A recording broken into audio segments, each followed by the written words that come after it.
Hello বন্ধুরা, কেমন আছেন সবাই? আশা করি সবাই ভালো আছেন। প্রতিদিন নিত্য নতুন গল্প পেতে আমাদের লাভ কাহিনী চ্যানেলটি সাবস্ক্রাইব করুন, আর এই গল্পটি পড়ার সময় অবশ্যই সাউন্ড অফ করে নিন, তাহলে গল্পটি পড়তে ভালো লাগবে। আমাদের আজকের গল্প কালো মেঘের গল্প, লেখিকা প্রিয়া, পর্ব 57। উদয় রেগে মায়ের রুমে গেল। মা বাবা বসে গল্প করছিলেন। আম্মু, তোমরা না কি আমার বিয়ে ঠিক করেছো? তোর বিয়ের বয়স হয়েছে, বিয়ে করবি না? নূর সাহেব কিছুই জানেন না। ছেলে আর ছেলের মায়ের কথা শুনছেন কেবল। আম্মু, আমি বিয়ে করতে পারবো না এখন। তাছাড়া তোমরা সব কিছু জানো। জেনে শুনে আমার বিয়ে ঠিক করে ফেললে ছেলের সাথে একটু মজা করার জন্য। কি জানি আমি, এগুলো মাথা থেকে বাদ দাও। বিয়ের জন্য প্রিপারেশন নাও। আম্মু, এটা অন্যায়। তুমি আমার সাথে এরকম করতে পারো না। কি করতে পারি না আম্মু? আচ্ছা, তুই তো বিয়ে করবি না।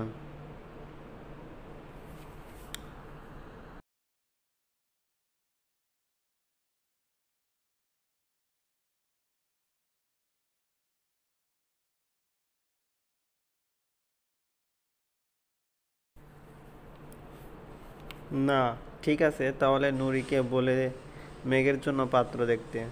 আম্মু, মেঘের জন্য পাত্র মানে? তোর আর মেঘের বিয়ে ঠিক করেছিলাম আমি আর নুরি, কিন্তু তুই তো বিয়ে করবি না, তাই মেঘের অন্য জায়গায় বিয়ে দিতে হবে। না না আম্মু, আমি বিয়ে করব। কি, এই না বললি করবি না? তুমি তো মেঘের কথা বলনি। নূর সাহেব আর শানু হা হা করে হেসে উঠলেন। উদয় লজ্জা পেয়ে মাথা চুলকাতে চুলকাতে বেরিয়ে গেল। নূর সাহেব বললেন, তুমি বিয়ে ঠিক করে ফেলছো? আমায় বলনি তো। আরে, বিয়ে নিয়ে কথা বলছিলাম নুরি আর আমি। এইটা মেঘ শুনেছে, ও মনে হয় উদয়কে বলছে। আর উদয় এসে এত কাহিনী করলো। বিয়ের তারিখ তাড়াতাড়ি ঠিক করে পেল। উদয়ের রুমে গিয়ে বসে আছে। মেঘ উকি মারলো উদয়ের রুমে। চলে যেতে নিলে আবার তাকায় উদয়, তখন একা একাই হাসছিল মনে মনে। বিয়ে করবে বলে কি পাগল হয়ে গেল নাকি? একা একা কিভাবে হাসছে। যাই, একটু কথা বলে আসি। কি হলো উকিল বাবু, বিয়ের খুশিতে পাগল হয়ে গেলেন নাকি? তা তো অবশ্যই। বিয়ে হবে, বউ পাবো, আর পাগল হব না তাই কি হয়? কি ফাজিল ছেলে, বিড়বিড় করে ঘর থেকে বেরিয়ে গেল মেঘ। মায়ের রুমে গিয়ে দেখে মা শুয়ে আছেন। মেঘকে বিড়বিড় করতে দেখে,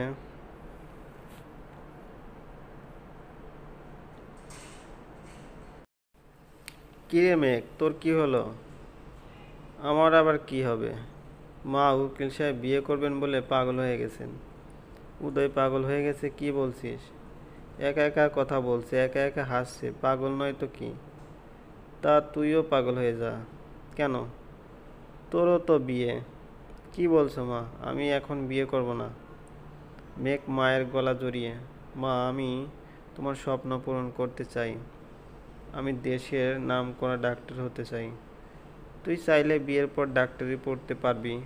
আর আমার স্বপ্ন পূরণে উদয় তোকে কখনোই বাধা দিবে না। উদয় ভাইয়া মানে? ওর পাগলি, আমি আর আপু ভেবেছি ঘরের মেয়ে ঘরে রাখবো। তোকে উদয়ের সাথে বিয়ে দিতে চাই। তোর কি কোনো আপত্তি আছে? মা, কি বলছো তোমরা? আমি ভেবে দেখি, পরে জানাবো। মেঘ ছুটে রুমে চলে আসে। উদয় এতক্ষণ আড়ালে থেকে ওদের কথা শুনছে।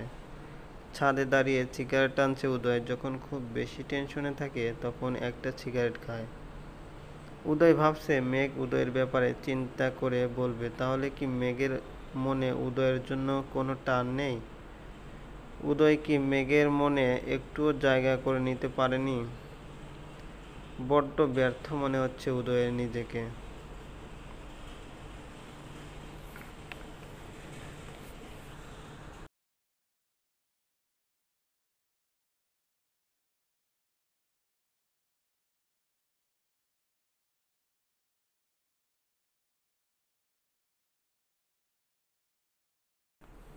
মেঘ একবারের জন্য রুম থেকে বাইরে বের হয়নি।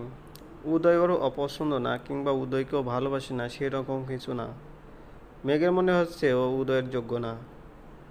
উদয় দেখতে হ্যান্ডসাম, সুন্দর, শালীন, এমনকি ওর যোগ্যতার ধারে কাছে মেঘ যেতে পারবে না। উদয় যদি কখনো মেঘের যোগ্যতা নিয়ে প্রশ্ন করে, উদয় তো মেঘকে ভালোবাসে, বিয়ের পর কি সেই ভালোবাসা থাকবে? মেঘ দেখতে অসুন্দর, কালো, কুৎসিত। উদয় কি কখনো মেঘের সৌন্দর্য নিয়ে কথা বলবে?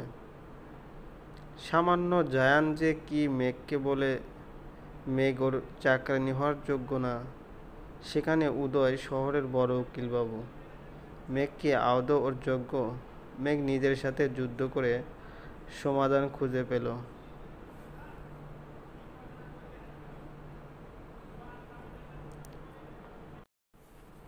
একটা মেয়েকে প্রথমে নিজের পায়ে দাঁড়াতে হবে। সংসার সামলানো একটা মেয়ের প্রধান কাজ।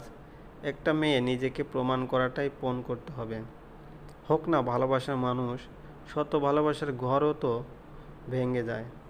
তখন মেয়েটা কী যে প্রতিকূল পরিস্থিতির মধ্যে দিয়ে যায়, সেটা কেবল সেই জানে। মেঘ নিজের মায়ের মধ্যে সে অসহায়ত্ব দেখেছে। উনি যদি নিজের পরিচয় তৈরি করতে পারতেন, তাহলে হয়তো কারো আশ্রিতা হয়ে থাকতে হতো না। ঘর ভাঙুক কিংবা সারা জীবন একসাথে চলুক, তাও একটা মেয়ের পায়ের নিচের মাটি শক্ত করতে হবে। মেঘেরও সিদ্ধান্ত, ওর আগে নিজেকে তৈরি করতে হবে। এ ব্যাপারে উদয় ওকে হেল্প করতে পারে। উদয়ের রুমে তাকিয়ে দেখে উদয় নেই। মেঘ জানে উদয় ছাদে আছে। মেঘ ছাদে গিয়ে উদয়ের পাশে দাঁড়ায়। উদয় মেঘের আসার শব্দ শুনেছে।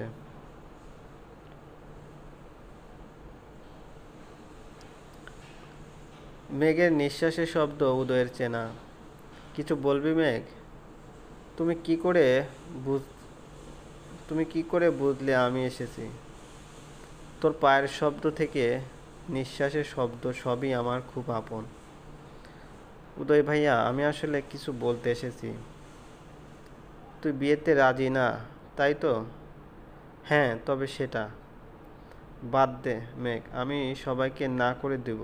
তুই মন খারাপ করিস না। আসলে মেঘ, আমি ভুলে গেছিলাম তোর সাথে আমি বেমানান। তুই আমার চাইতে 13 বছরের ছোট। তোর পাশে কি আমায় মানায় নাকি? অন্ধ হয়ে গেছিলাম রে তোকে ভালোবেসে। তুই জানিস মেঘ, আমি তোকে সেই পিচ্ছি থেকে ভালোবাসি। তিল তিল করে তোর জন্য ভালোবাসার পাহাড় গড়েছি। মেঘ, আমি সরি রে, আমার একতরফা ভালোবাসার জন্য তোকে কষ্ট পেতে দেব না। আমি না হয় কষ্টই পেলাম, তাও তুই সুখে থাকিস। কথাগুলো বলে উদয় হাঁটা ধরল। পিছন থেকে মেঘ ওর হাত টেনে ধরল। উদয় হাতে টান খেয়ে মেঘের দিকে তাকালো। চাঁদের আলোতে মেঘের চোখে স্পষ্ট জল দেখতে পাচ্ছে উদয়। উদয় ভাইয়া, তুমি আমায় প্রচণ্ড ভালোবাসো, সেটা আমি জানি। কিন্তু আমি জানি না আমি তোমায় ভালোবাসি কিনা। তবে তুমি জানো না, তোমায় দেখার জন্য আমার মন ব্যাকুল হয়। তোমার ফোনের জন্য আমি রাতের পর রাত না ঘুমিয়ে কাটাতে পারি। তুমি যখন অন্য কোনো মেয়ের সাথে কথা বলো, আমার ঈর্ষা হয়। তুমি যখন নতুন নতুন মামলা যেত, আমার মনে হয় আমি পুরো পৃথিবী জয় করে ফেলেছি। আমার তোমার জন্য নতুন করে নিজেকে সাজতে ইচ্ছে করে, যেরকম তুমি পছন্দ করো। তুমি কাছে থাকলে আমার মনে হয় আমি নিরাপদ, কোনো বিপদ আমায় ছুঁতে পারবে না। আচ্ছা উদয় ভাইয়া, এগুলো কি ভালোবাসার সংজ্ঞা? এগুলোর মধ্যে একটাও যদি ভালোবাসার সংজ্ঞা হয়, তাহলে না আমিও তোমায় ভালোবাসি। উদয় মেঘের দিকে অপলকভাবে তাকিয়ে আছে। নতুন মেঘকে দেখছে উদয় যে মেঘ অনায়াস মনের সব কথা বলে দিচ্ছে। উদয়ের ইচ্ছে করছে মেঘকে বুকে জড়িয়ে নিতে।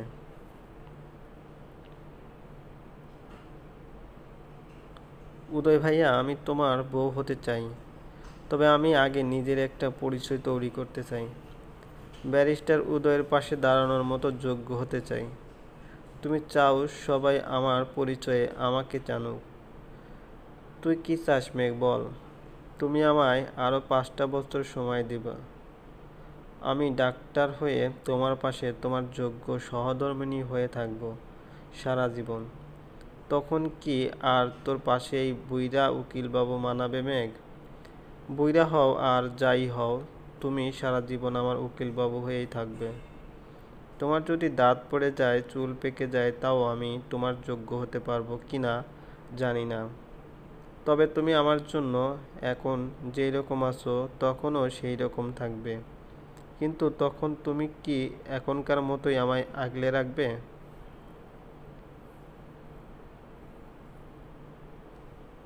এই বুকে কেবল মেঘের বসবাস, মেঘ ছাড়া কেউ আসবে না।